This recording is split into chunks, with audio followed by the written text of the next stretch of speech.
Welcome, everyone. This is Doc G coming at you direct. Thank you for joining in my episode. Today, we're going to be talking about what happened in the first round, and then we're going to talk about what is going to happen in the second round. So we had one big upset, but the rest pretty much turned out what I thought. And we're going to talk about how it's going to shape up for the rest. And so far, there's been some doozies. And then I'll give my picks for the second round. As I said, I have some top picks overall. I think OKC is going to take it, but we'll see how it turned out in the rest of the series. So hold on tight. While you're at it, subscribe, hit that like button, and hit that bell for more notifications of my episodes coming out. Check you out soon.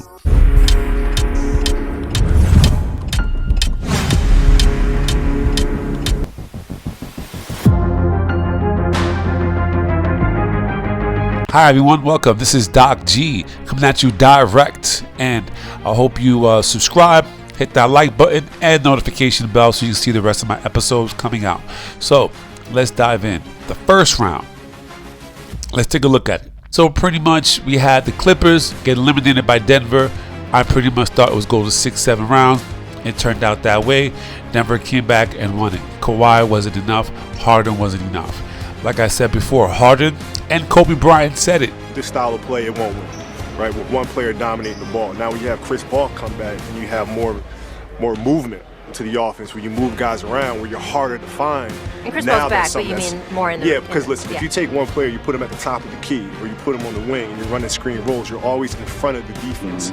The defense can key on that, particularly in the playoffs. And that's easy to defend. Yeah. It's easy to defend. Now, he said it before, Harden does not have the capability to go far in the playoff. His gameplay is just not there.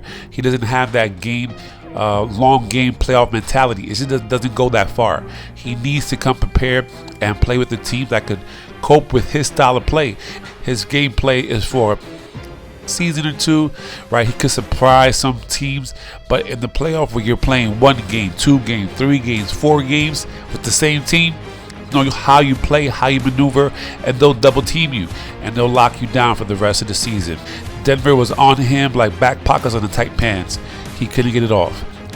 Too bad for them. Now let's go to the next team.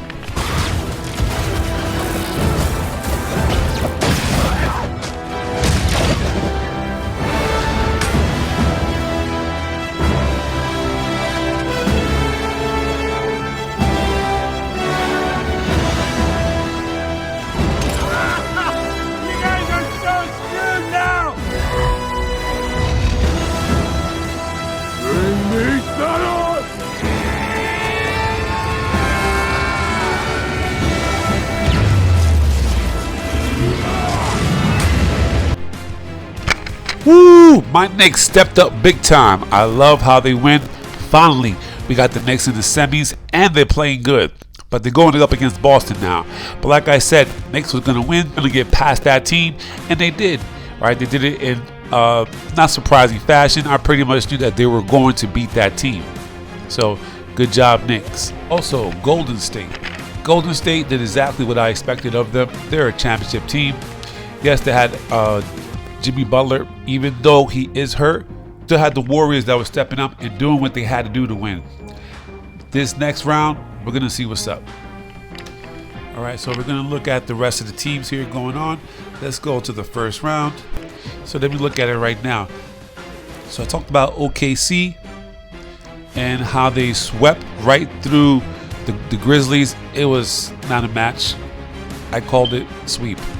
All right, so next. Talked about Denver. Saved my Lakers for last. I got a lot to say about them. And like we said, Golden State, and they defeated Houston like I thought they would. Houston just didn't have the experience to override Golden State. Golden State just had everything they need, plus they had Jimmy Butler. Okay, so let's go to the East. Let's look at the first round. First round, like I said, Cleveland did an excellent job. They met the expectations and they handled Miami quickly. 4-game sweep. Pacers, Pacers surprised me. I thought that they were going to have a 6-game series, but they actually, I did predict the win, but not in a 5-game gentleman sweep. So good job, Pacers, and they beat the Bucks fairly easily. All right, Boston did what I expected. All right, Orlando's on the come up. Look to next year, them making a little bit more noise. Probably stay in the first round, but they have some growth to do. But they're a playoff team. Boston did what they had to do. They're the better team. They're the champions. So they did a gentleman's sweep. Good job, Boston. Now my Knicks, yes, in 6 games they defeated Detroit Pistons. Even though Pistons did come very strong and they played very well. But like I said, 6 or 7 games, Knicks were going to handle their business, and they did. So good job, Knicks. Lakers. I'm so upset with the Lakers because of how they played. I did pick them. They were third seed versus the 6th. Now Houston was 2nd seed but they were facing a former champion with the same all-star players. So you expect the all-star players to win. They're more experienced. Guess what? LeBron James had Luka Doncic, and he's an all-star, considered to be one of the greatest players of all time. And yet they still lose in 5 games. Not 6, not 7.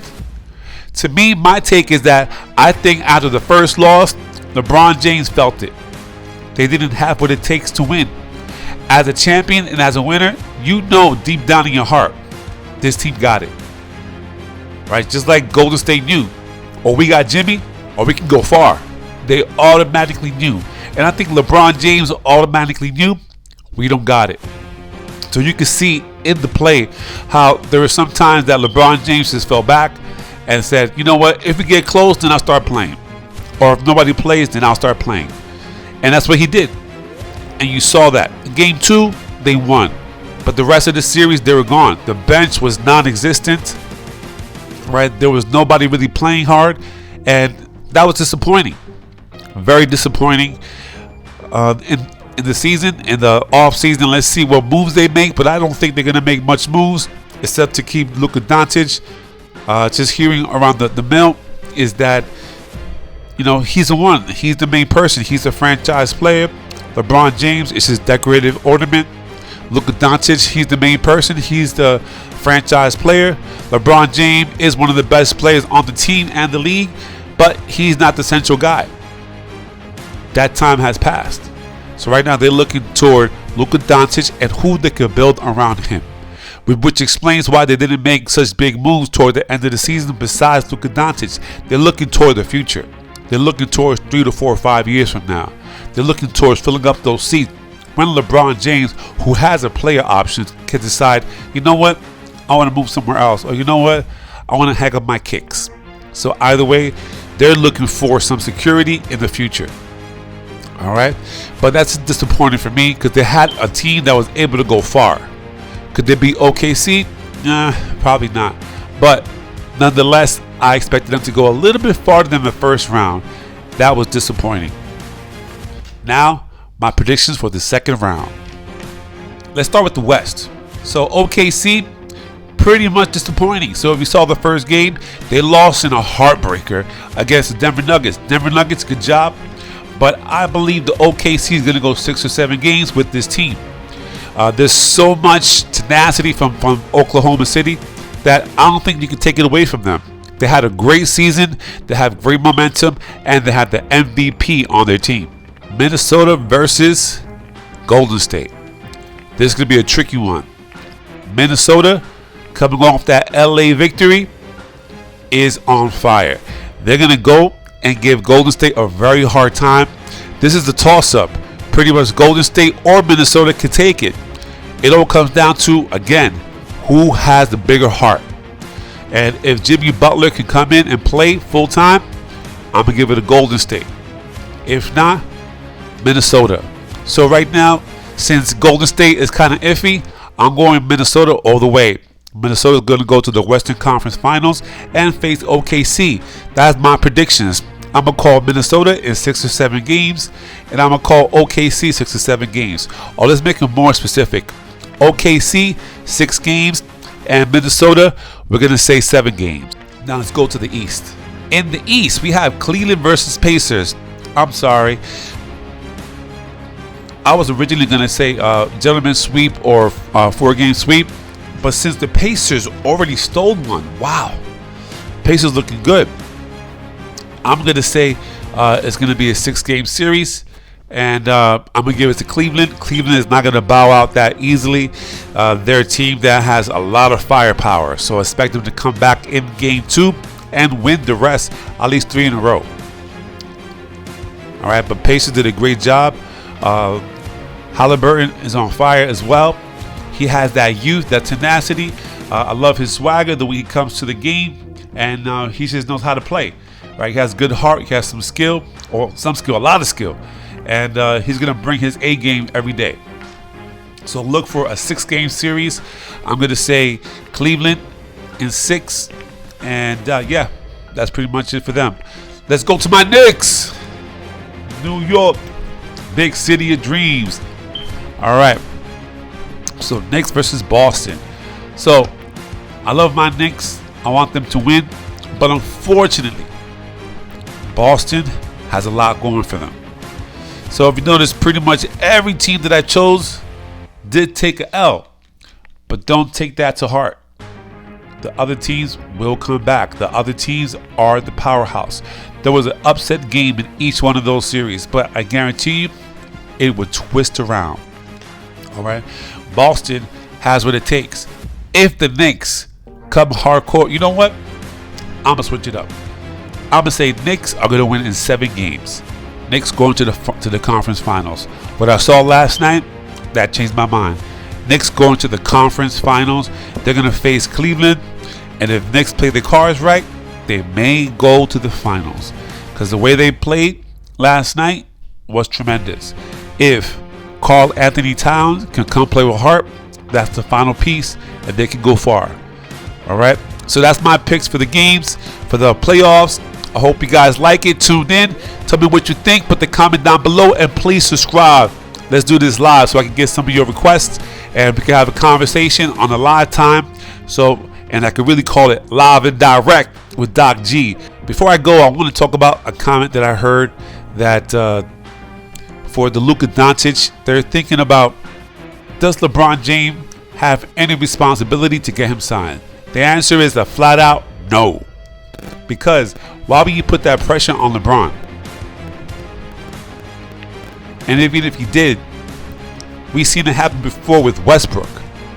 Westbrook was brought in, he vouched for him, and guess what happened? That was a crapshoot. So I wouldn't do it if I was LeBron. And the other thing is, if I was Luka, I wouldn't want him to do it, because if it turns out bad like Westbrook, then you're going to be blaming LeBron, and we don't want that to happen again. And same thing with AD. AD came over and got traded. Wow. Talk about the air out of the room. And we thought that AD was going to be the central piece for the future. Guess not. So let's see what happens.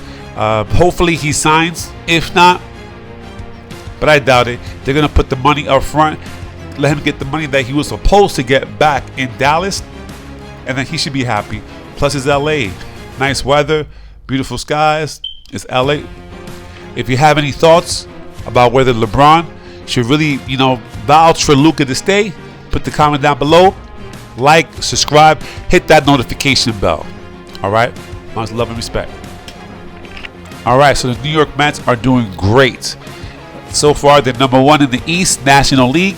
They have a 24-13 record for the season. 23-13. They're 5-5 in the last 10 games. They're doing much better than the Yankees. Yankees are 19-16. But we see what happens. Normally around August and September, Mets start losing, Yankees start winning. All right, so that's my gauge for them. We're going to talk more about the MLB, and we're going to break it down a little bit more. But right now, I'm focusing on the National Basketball Association playoffs and the finals. So after that, then we're going to dive into baseball, and we'll go further into it. All right, so let's check it out.